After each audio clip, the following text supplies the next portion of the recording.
the topic of this is transformations.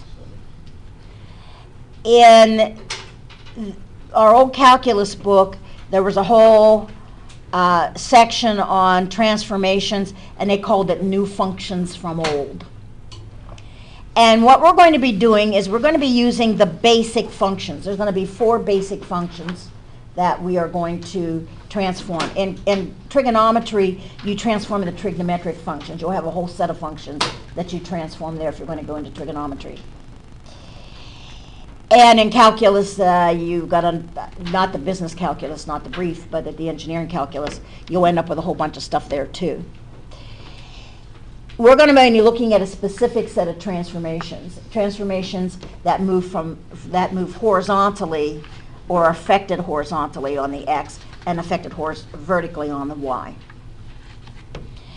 And if we're going to remind ourselves of what the basic functions are, we're not going to so much do the linear. The linear basically is not going to be something which is going to be in our world that we're going to transform. It makes no sense because it's easier to graph a linear function and just by plotting 2 points. The curved ones are the ones that are going to be a problem. So the big 4 functions that we need to know something about are y equals x squared. These I call the plain vanilla functions. These are the boring functions.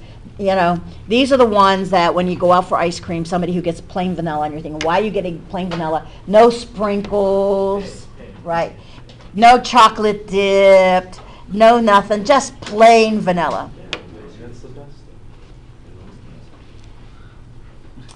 So these are the plain vanillas. And if I take a look at it, the domain of x squared is minus infinity to infinity, and the range, you can see, is from 0 to infinity.